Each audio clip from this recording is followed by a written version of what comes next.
Justin. This is RECO12, and I'm doing a little series here. Back in 2019, I was hosting another podcast called Journey Through Life. It was a long-form conversation or interview-style podcast. It was not recovery-related, although I was actually working my recovery. During this time, I felt compelled by my higher power to do a series on the Journey Through Life podcast called Journey in Recovery. In this series, I interviewed 16 people over a 3-month period on each of the 12 steps of recovery. It was during this 3-month period that my own recovery walk was radically changed, and my vision of what the steps can do for anyone, anywhere, from any background, was drastically opened up. It was after this series that the idea of the RECO12 Speaker Meeting podcast came to be. It was in this series that I realized just how powerful the steps of recovery are. It was in this series that my higher power opened up huge new ideas to me. The concept of firing my old concept of lowercase g God and hiring a new capital G God, and the practice of two-way prayer are just two of the major game changers that came to me during that time and that continue to shape and reshape my walk with God and with my fellows.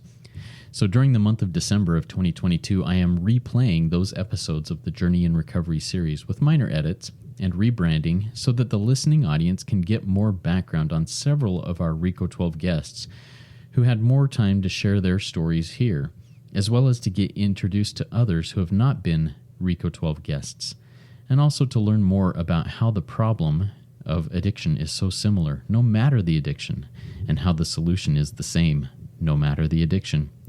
As always, RECO12 is a self-supporting service.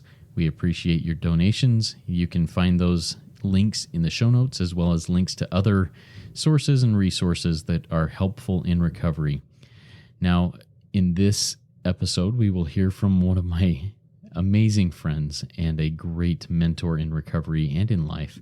Her name is Shannon T, and she'll be speaking on step 1. She is an Al-Anon, and I will just let her kind of introduce herself in this. But I'm really excited to have her kick off this series. Here she is.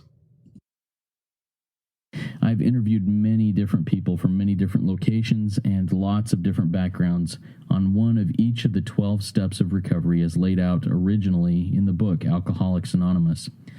Now, before you shut this off and say, this doesn't apply to me, I'm asking you to please give it a shot. Whether you or I are an actual addict or not, I know that we all, as human beings, have weaknesses in our lives. Weaknesses that we may be the only one that knows about them, but we really wish we could move past them. But try as we will, we have not been able to leave them behind.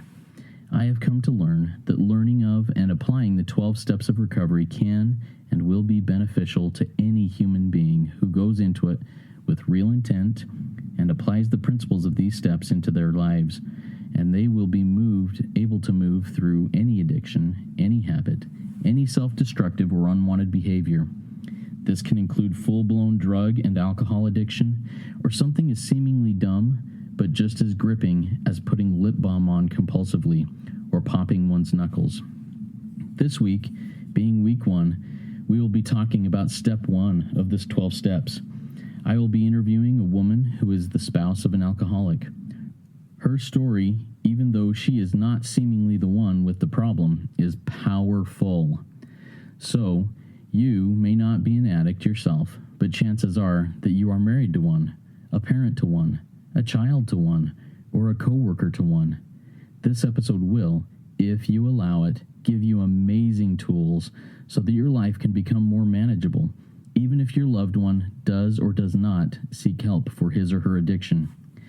You may be introduced to concepts that you have never before considered, or may even seem contradictory to what you have considered truth for perhaps your whole life. But these concepts are shared as honestly and openly as possible, using real experiences that cannot be denied as being true. As some quick background information, Step 1 of Alcoholics Anonymous reads, quote, "We admitted we were powerless over alcohol, that our lives had become unmanageable," end quote. Now, kick back, or hit the road, or do house or yard work, or whatever you do while listening to podcasts, and be ready to learn and feel and gain insights like you may have never considered before. Here we go with Shannon.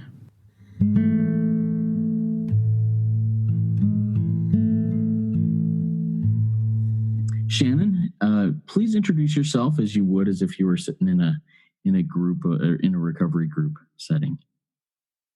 Hello, my name is Shannon, and I am the wife of an alcoholic addict. Hi, Shannon. Hi. Yeah, so it's good. I'm grateful that you're sitting down here with me and having this conversation.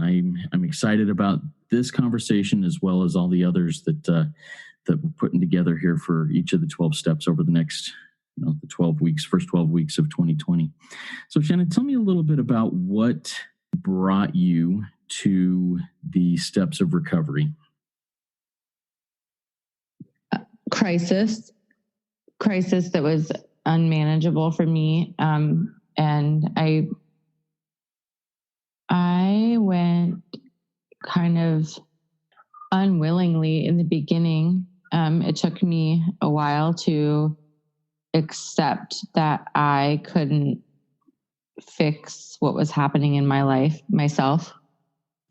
So some spouses and family members of people who were actually in my husband's process of getting help through AA actually reached out to me multiple times before I accepted any help and eventually gave in.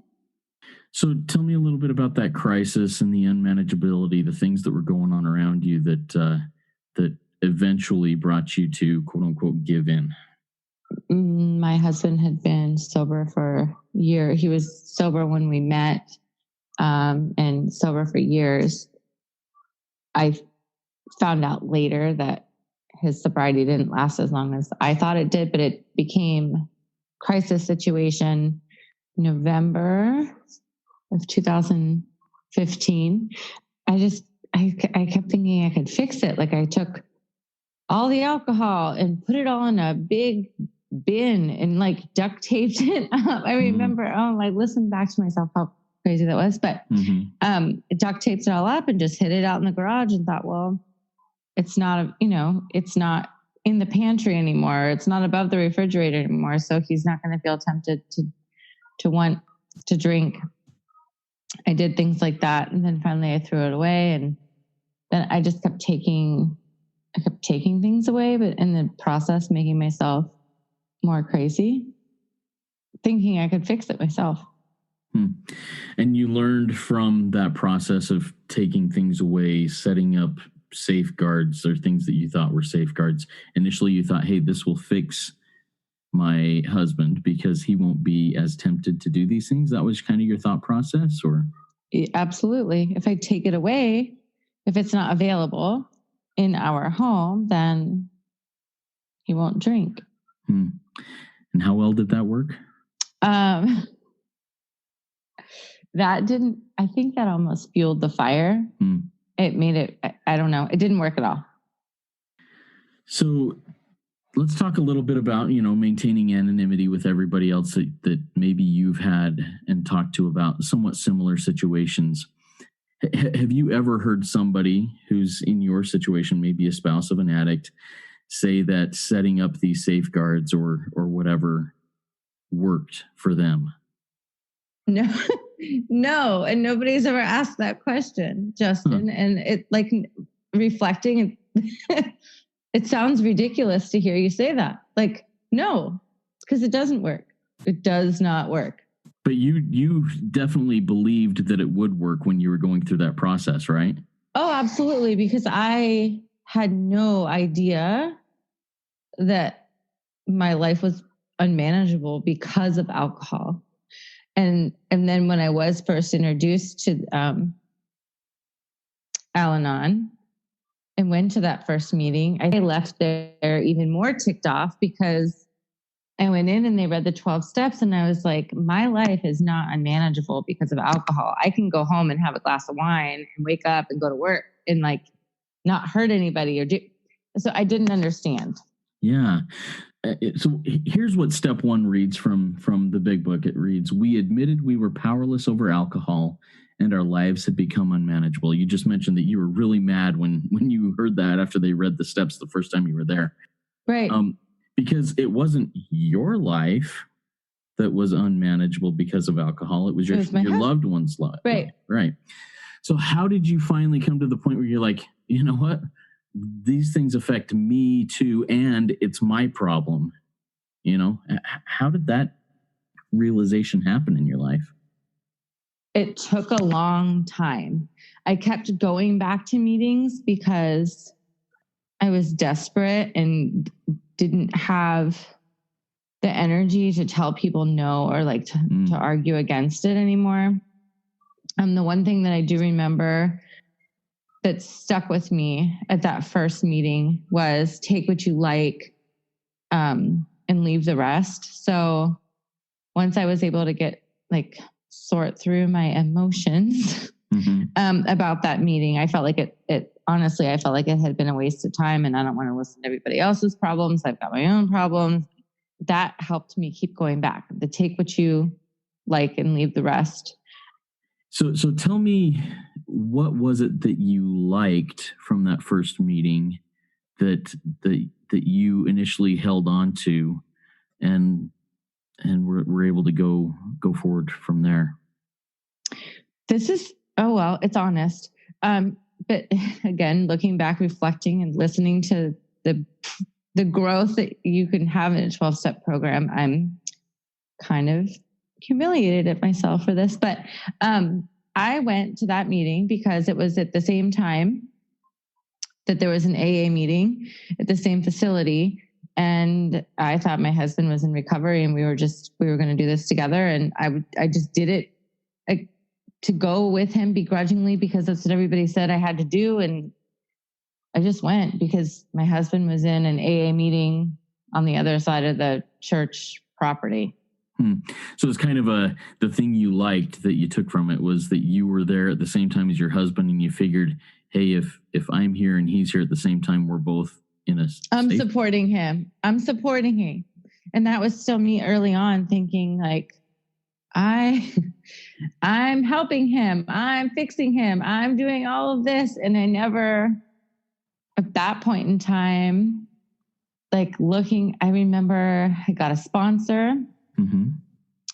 And I was annoyed at that because I was like, I don't have time for this, I just don't have time for this. But she had me get a workbook, and I remember there's an Al-Anon. I don't know if it's a store, what you would call it, in Mesa. And it's never open. It's only open for 3 hours in the morning and 2 hours in the afternoon on certain days of the week. I felt like at that time, but again, I was in crisis and desperate. But that's one thing I will say that helped me learn to like and love the steps in the program was the literature that I could go. I chose things to read, and I read them on my own time in my own home. And that helped me. I read through, I think it was called The Dilemma of the Alcoholic Marriage or something like that. I read through that in a day. And then I read it 4 more times probably in the next, month. Wow. So we'll come back to some of those reading materials here. I want to dig a little bit more into your own awakening that you were powerless in the situation in your life had become unmanageable. So this book, it's called Step into Action. It's a really cool book that I use a lot in the steps. In step 1, the first paragraph reads this: Step 1 was a flat admission of defeat. We were beaten, we said, and we can't stop doing what makes us sick. Our addiction or our situation was killing us. I mean, does that kind of ring true to you at all in your own? Oh, absolutely. Absolutely. And then with that came this word in Al-Anon, codependence. Yes. I worked through a lot of anger in my first step because I felt like I was told my life was unmanageable because of alcohol, but to me that was this This isn't about me. And then people are talking about codependence because I just kept trying to help my husband. And I guess I should say that I think a lot of people do this, but I had to go back to step one multiple times over like a 15 to 18 month period of time, like multiple times. And I don't know that I ever really believed it or accepted it for probably the first 10 months. Like I just was going through the motions. So for the first 10 months, you're going through the motions. Do you remember what was said or what realization you had that made it so, hey, I'm not just going through the motions anymore. I am finally having a flat admission of defeat to this. So I think for me, it got getting to, I don't want to say I pretended, like I didn't know at the time that I was pretending or not really accepting, but it took me getting to the point later in the steps where that I turned my will and my power over to God. That for me helped me realize working through that step wasn't a challenge for me, but that step helped me realize step one or accept step one. Like, yeah, my life is unmanageable and I don't have control of it because God's in control. And if I keep trying to force my will, how can step one work? Yeah. It can't for me. I like that because that step three, turning your life and your will over to the care of your higher power to God, is totally the admission that I can't do it on my own. It's putting that into practice, actually. It's putting that admission of I can't do it on my own into practice. So the term codependent, define that for me and for those who are listening. I can't define that because I still struggle with that. I really do. I feel like it's this bound. There's this, I think about like, you know, if you have a diagram of like two circles that overlap in the middle. So how can you have a marriage and not have some level of codependence? And I'm sure there's a phenomenal answer. And I sat through, I don't know how many counseling sessions and how many meetings talking about it. And I'm a little bit stubborn. So I just refuse to accept somebody else's definition of it. Somebody did explain to me one time that made the most sense to me was, can you function and do everything in your life that you need to do without your spouse? And my immediate response was, well, yeah, like, of course I can, but not, it's a fine line for me, not being codependent. And that's something that I think I will always struggle with that, the codependent thing.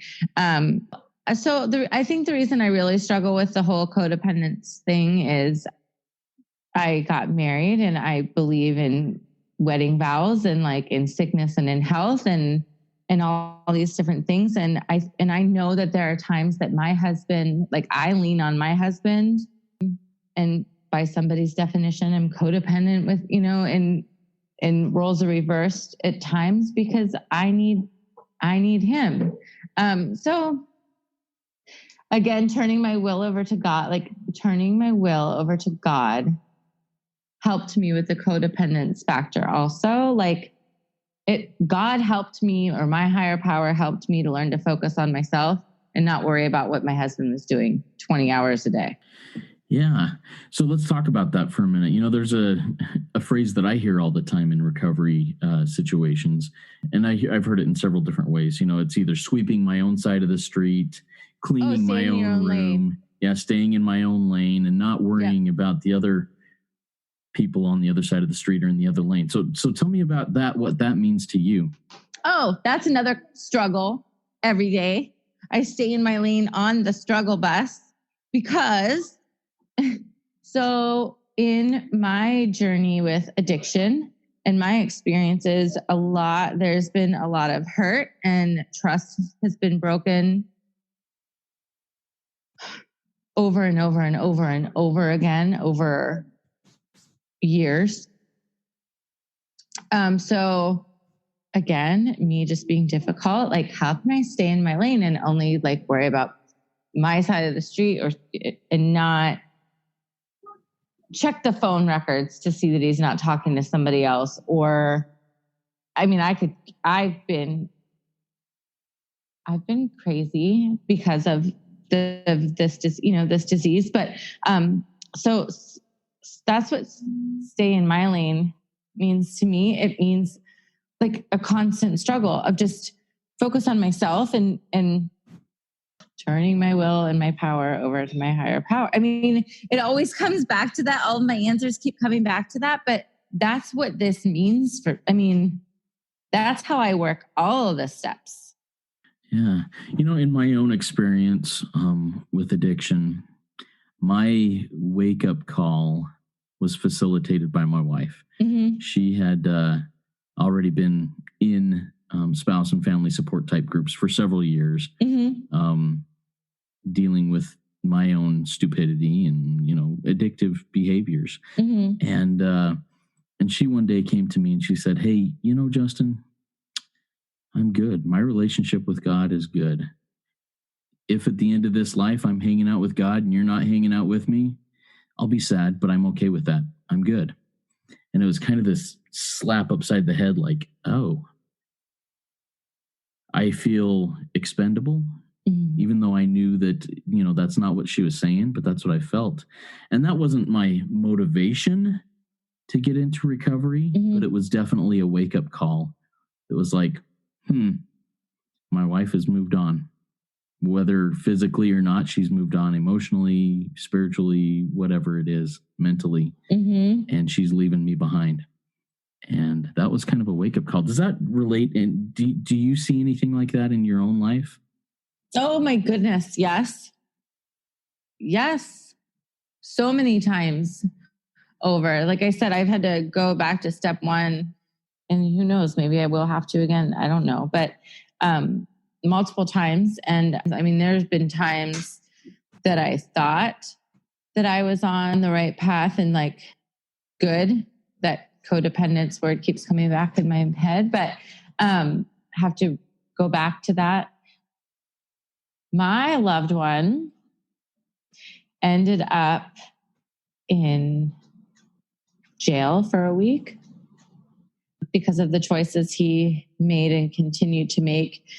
And the codependent person that I am and the fixer that I am may or may not have done everything in my power to get him into jail, because at that point it was to save his life. It was pretty bad at the end. So there was a phone call, and we did get there. I got to a point when the phone rang that it was the first time that I was okay not going to get him, not going to save him. And just, I knew that I was going to be okay. And so did he. Wow. So I think that was as helpful for myself and our marriage and my husband, like all at once, and just this one conversation. And people have asked me over the years, well, how did you know? There's just that conversation. It was a clarity conversation. It wasn't a conversation driven by addiction. It was a higher power was facilitating that conversation for sure. So when you had that conversation facilitated by the higher power, how did you prepare for it? I was not. It just happened. I was not prepared at all. I mean, I knew that he would call eventually I assumed he would call eventually. But when he called, everything, there was just this, it was one of my aha moments with my higher power that I so struggled to and willed to happen, and felt like they weren't happening. And that was just one of my aha moments that I was not prepared for. That was one of my first realizations that turning my will over to God could lead to good things. Like, at that point, had you already been attending meetings, or was this before you started attending meetings? yeah, I was attending meetings, but like turning my life over to God was never like that's the least of my challenges working the steps. And I know that for a lot of people that's not the case, but I never had any, like, I don't want to say that I had lost hope, but like turning my life over to God and just like letting things be and staying in my lane and just worrying about myself and taking care of our children was just okay. It was just putting one foot in front of the other and keep going. That conversation was the first. Not to say that God is not good when things aren't going good, but that was my first, like, this is working. Like, this works if you work it moments. And I hear that all the time. This works if you work it. Oh, that's so annoying. All those things are so annoying. Yeah. But are they true, or the ones that anyways you've found are true? Yeah, they are. And they're still annoying because now they're annoying for a different reason, because they're true. But it works if you work it. Like, all those things. There are posters. You walk in some of these rooms and there's just posters. Fill the room and you're like, really? It's so true, though. It works if you work it and stay in your lane and find yourself, and it all works, but it's all in God's time. So let's kind of go back a little bit. You mentioned some books. So one of the books you read, I think it was The Dilemma of the Alcoholic Marriage. Tell me some of the things you gained from that bit of literature, and maybe others that have helped you as you've come through your own recovery journey. So what I loved the most about literature like that, for me, versus sitting in meetings always, was it made me, like, some of the things that you read, you're like, oh yeah, that's terrible. Oh yeah, like, my life is not a lifetime. It could be a lifetime movie in that type of crisis. And my life is a lifetime movie, but look, somebody else's had a lifetime movie life here for a while, and they worked through it, and there's some logic behind it, and those experiences, versus, this makes me sound like a horrid person, but sometimes in meetings, I struggle listening to people tell their sob stories. I just do. Sometimes I just don't have it in me. Like, that's selfishly, sometimes, that's not what I need from a meeting. So the literature helps tremendously. So what I'm gathering from some of the things that you mentioned as sob stories is kind of that, and correct me if I'm wrong, the person sharing is kind of coming at it from a victim point of view. Yes. And you know what? All of these victims, we all, as spouses or loved ones or whatever your relationship is, we all have our own role. And I don't know if responsibility is the word, but accountability. Like, we all play a role in the relationship we have with our loved ones who suffer from addiction or struggle with addiction. So I struggle with playing the victim card. So did you feel like a victim at first in this whole process? Did you feel like, hey, I'm a total victim in this? You never felt like a victim? So tell me how the heck you didn't feel like a victim. I think you're a rarity in that, Shannon. But how did you come through it not feeling like a victim? I think that it's just the way my brain, like, I'm a fixer. And I didn't take, at least in the beginning, towards the end, I think probably did feel a little bit more like a victim. But the first probably, I don't know, 2 or 3 crises, I was ticked off and like, why is this person broken and how am I going to fix him?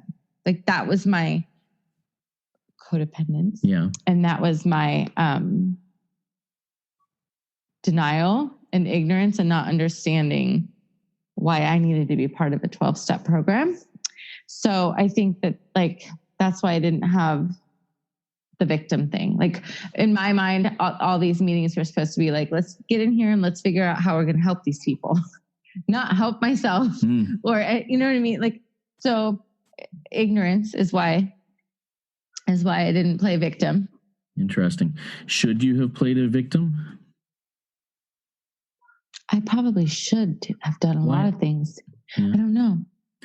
Yeah. So, because most people, like I said earlier, most spouses of people, loved ones who suffer with addiction, see themselves as a total victim. Why did this happen to me? Or how did this happen to me? Why me? Why me? Exactly.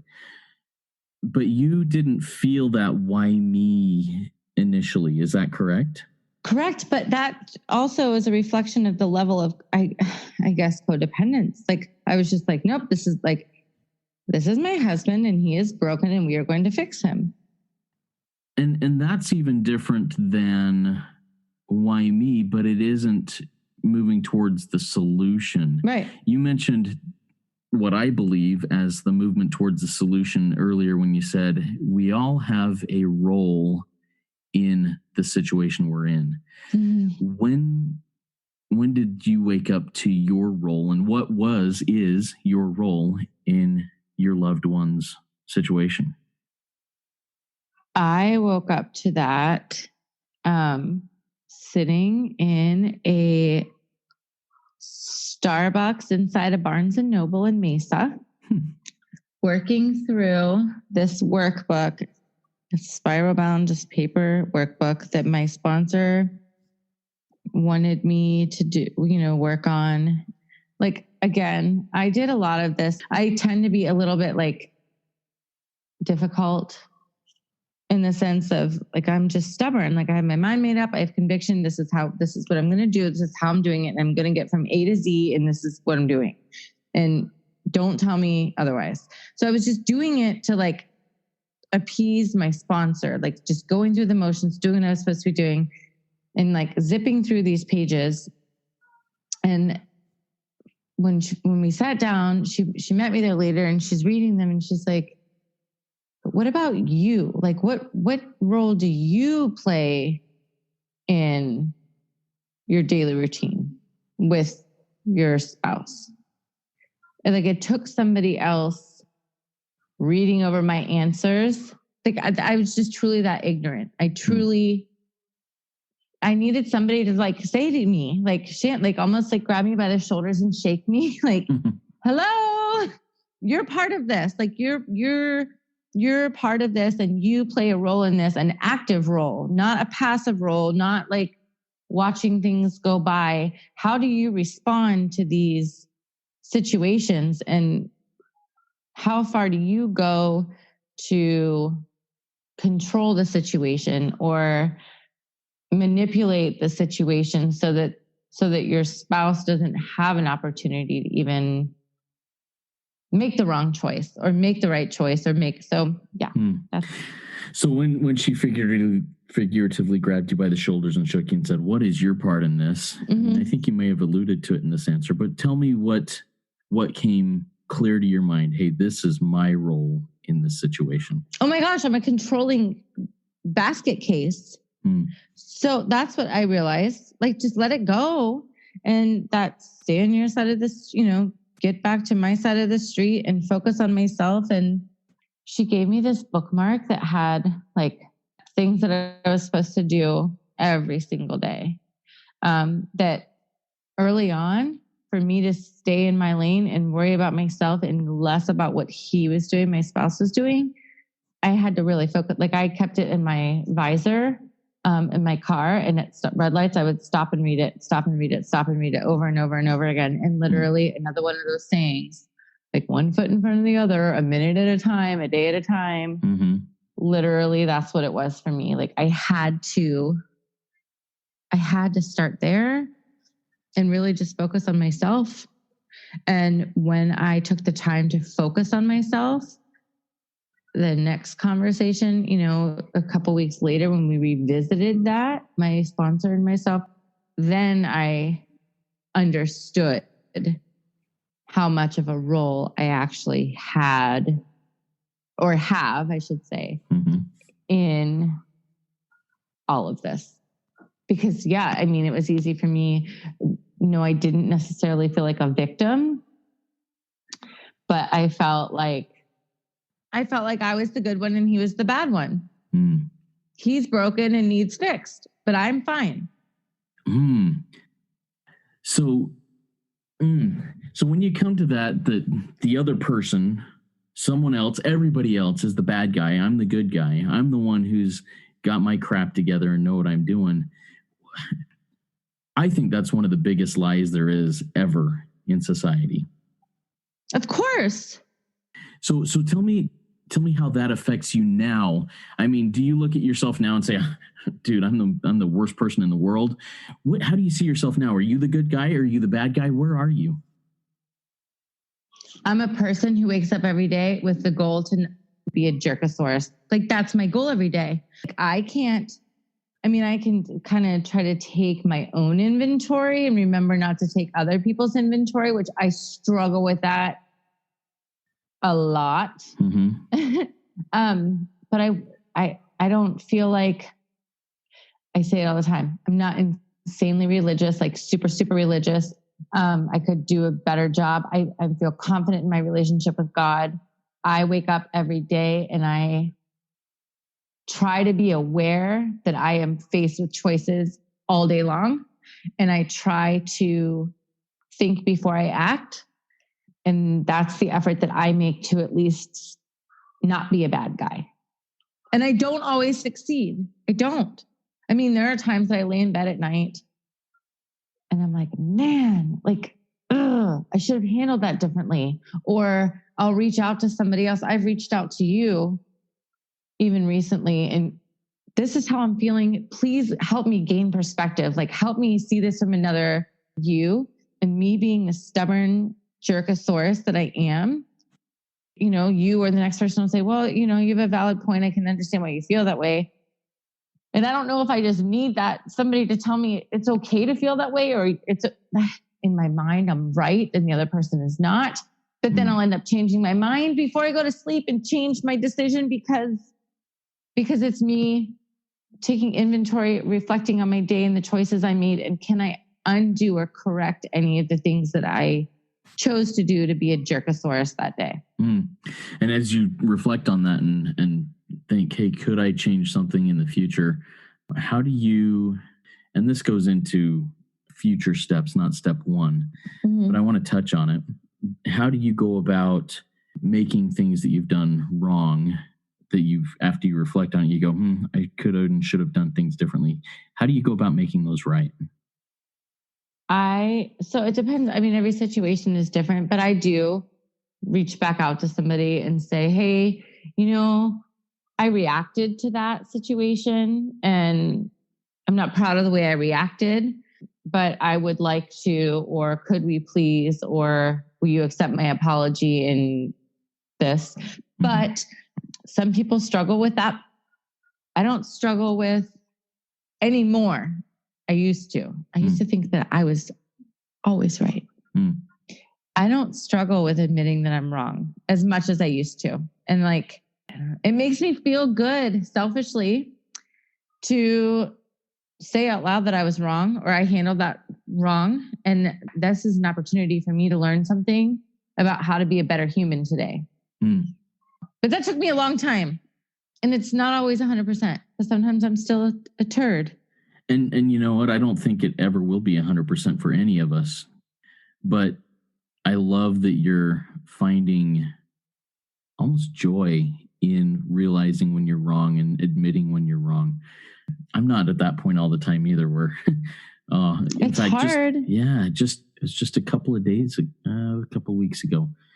I was sitting in a meeting and I was reading something, and then I stopped and made a really snide remark that was meant to be joking, meant to be something funny. And I said it, directing it at one person that was in the meeting. And as soon as I said it, I saw that person's eyes just kind of, their countenance just fell like, oh, that hurt. And then I went back to reading and I was like, I can't read this anymore. I have to make amends right now. And I stopped what I was doing right in the middle of it. And I said, hey, I am so sorry about what I said right there. That was inappropriate. It was wrong. It wasn't done with mean intent, but obviously it came across that way. I hope you can forgive me. And we were good at that point, but I felt so good at immediately admitting my wrong in something there. That's like a lifting a weight. Yeah. And I become more sensitive imperfectly, absolutely imperfectly, to times when I do offend others or say things that are just out of line because of the awareness that I'm learning through this path, this journey that I'm taking. You know? So it's really cool. So if you are somewhere in somebody's house, if you're in the grocery store and or just a friend who knows you and loves you approaches you and says, hey, Shannon, I'm dealing with this. My spouse is, my son is, my daughter is, my parents are dealing with this major issue that's just destroying their lives and my life now. What advice do you give that person? Oh, goodness. I can't believe I'm saying this. It works if you work it, and just keep going back and take what you like and leave the rest. Oh my goodness. But it's so true. And I would say find a program, truly, and get through it and make it work for you. Like for me, I still went to meetings, but again, I found that reading was more beneficial to me from like the day to day, that one day at a time. There's just little messages in there that you just read literally one day at a time and try to kind of pray about that and focus on that message. But stay involved. I would say to what degree is kind of up to you.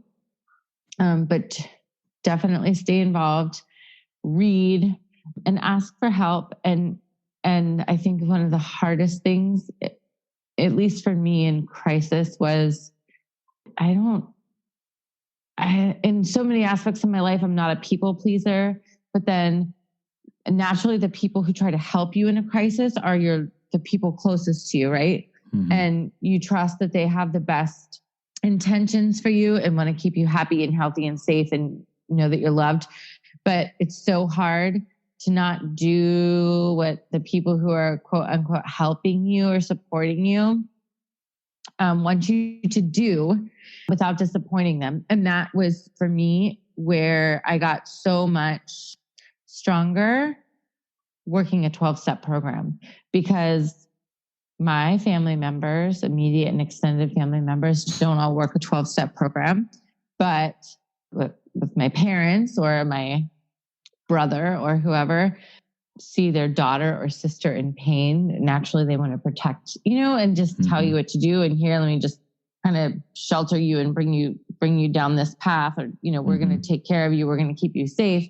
But you need the 12-step program to figure out how to help yourself so that you're not still dependent on your mom and your dad or your brother or your best friend or your cousin or whoever that might be. So I would say to that person, find a program, and I will go to meetings with you until you find a meeting that you like, because they're not all the same. Some of them you walk out ticked off that you feel like you wasted an hour and 20 minutes of your life, but you can read those cool sayings on the posters all over the walls. I don't know. Or, but once you do find a meeting that you like, or a few different meetings that you like, it just takes time. Put your time in and you will come out ahead. Yeah. No, one thing you mentioned there, and I think we'll be wrapping this up before too long here, but one thing you mentioned that I really resonated with me. You mentioned, hey, your loved ones have your best interest in mind. They want what's best for you, but they may not be directing you in the right path.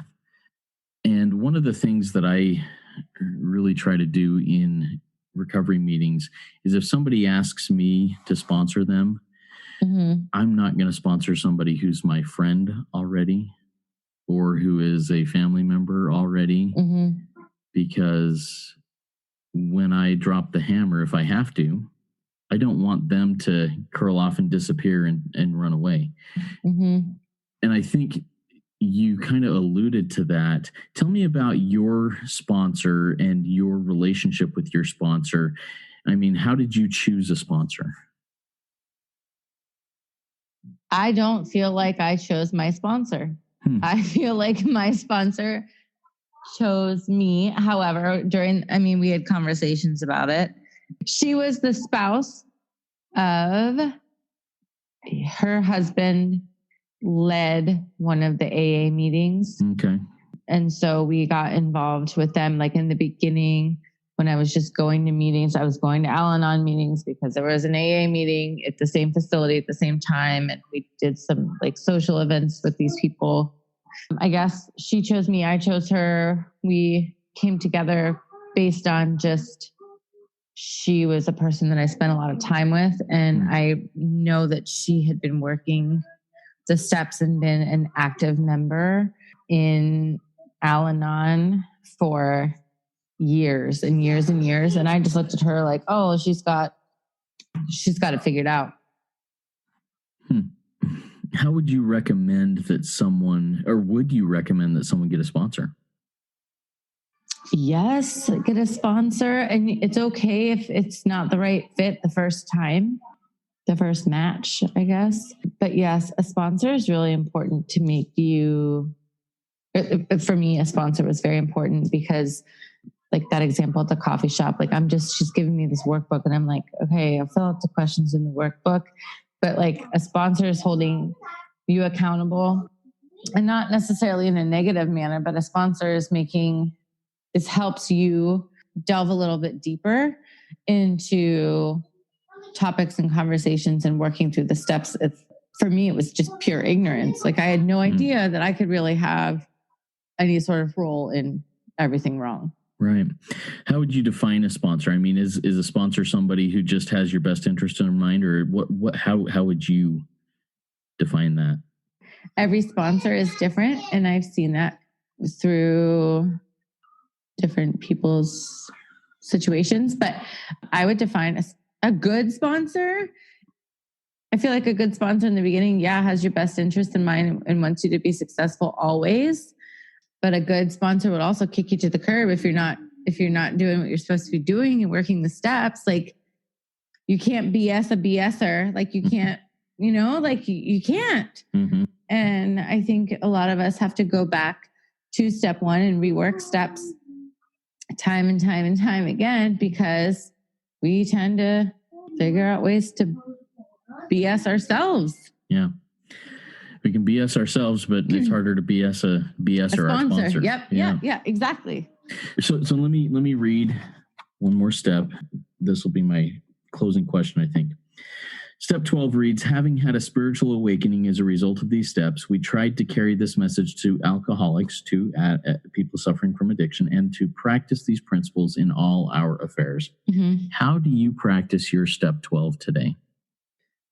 I don't practice it as well. Like this is something that I'm like pretty critical of myself about. I'm not as involved as I think I could be or should be, but you're also not supposed to woulda, coulda, shoulda yourself. So a day at a time. But for me, I think back to that bookmark, and there's this one suggestion on the bookmark that I try to do every single day. And I think it became a habit for me because in the beginning when it was stuck above my visor in my car and I was constantly needing, I felt like I was looking at that thing every minute of the day.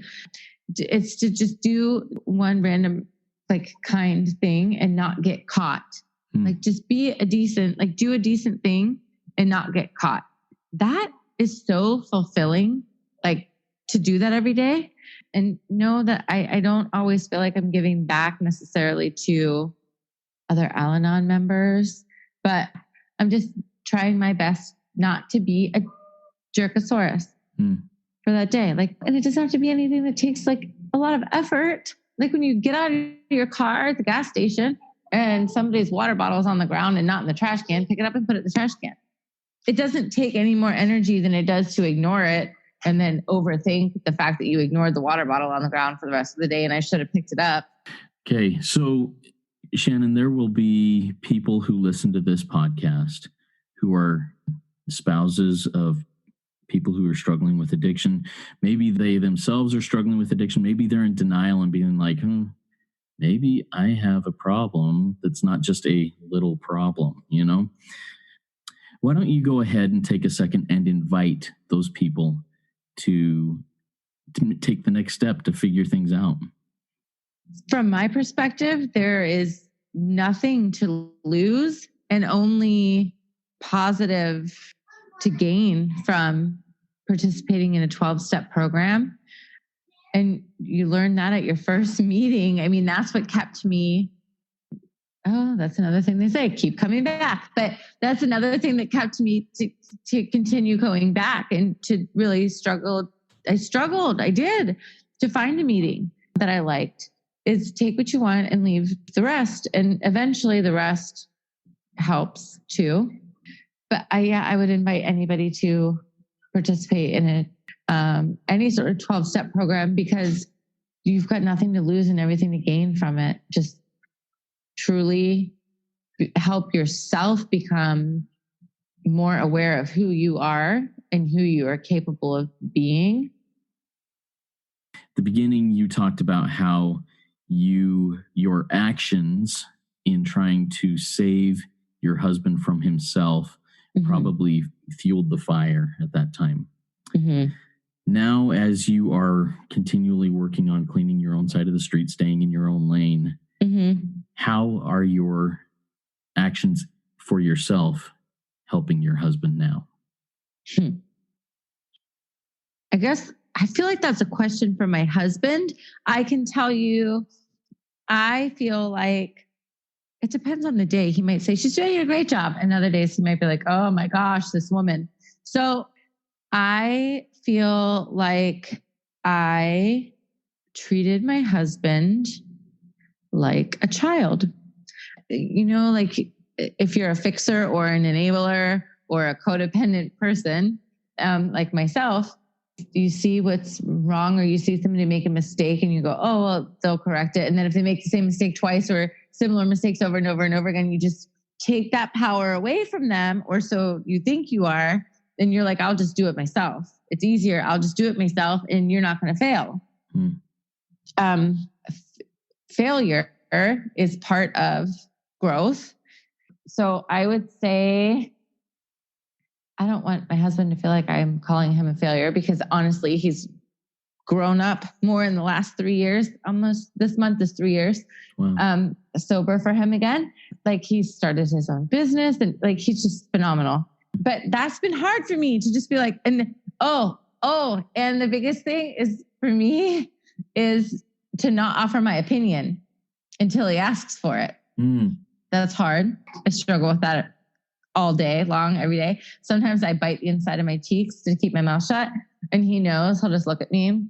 What do you want to say, Shannon? So yeah, the only positive things can come from staying in your lane. It's just really hard to practice that self-control. But if you really focus on yourself, I don't know, you find there's a lot more interesting stuff you can do for yourself than worrying about other people sometimes and taking their inventory, you know? Yeah. So allowing the loved one the opportunity to fail on their own choice is a pretty powerful thing. Yeah. And figure it out. Like, so people would tell me, oh, he's always got such a soft landing. He never hits rock bottom with you in his life. And I'm like, what are you talking about? Like, this is rock bottom. Our life is in shambles. This is rock bottom. If this isn't rock bottom, I don't know what is. Right. Well, everything in God's time, because it is challenging, but if you turn your will over to your higher power, it is way more doable than you might imagine. Thank you, Shannon. Thank you, Justin. And so what do you think of that? Anyways, that was Shannon. So thankful for her willingness to share her experience, strength, and hope. Remember, thank you once again to everybody here supporting the RECO12 podcast. In the month of December, we will be doing this series on the 12 steps in a different format, in a format from a few years back. And I really, really enjoyed that, and I hope that you get something out of this also.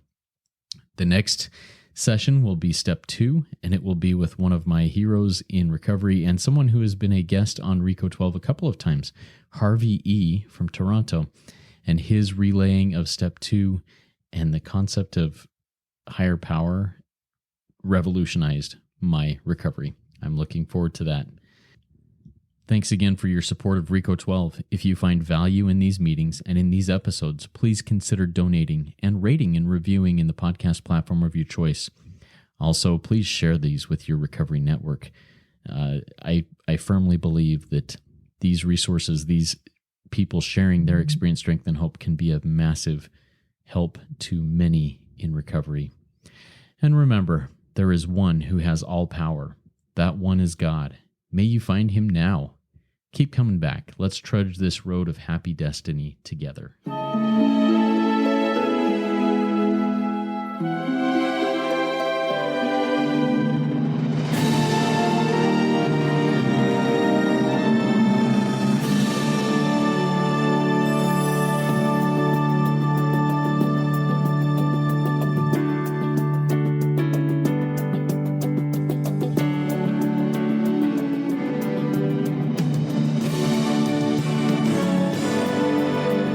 Standing still a moment, carving out this time, reflecting on the landscape of this life of mine.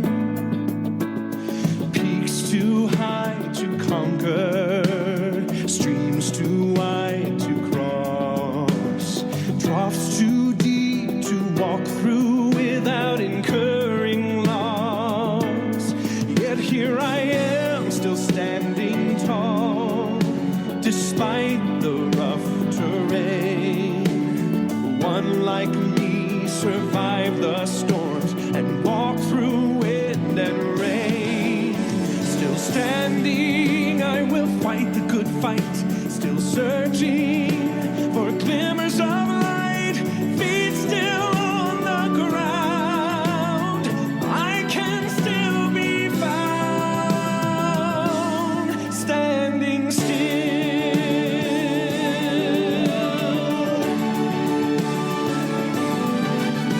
My wings are torn and tattered, but I know I still can fly. I may not soar unfettered, I may not rise too high. Recorded in the book of life and binded with the seal that I am bowed and broken, I am standing still. Only God knows where the path of life will yet lead me. I do not even ask to know, I do not need to see. It is enough to know that I'm loved and not alone. And with those truths, I thankfully march into the unknown. Still standing, I will fight the good fight. Still searching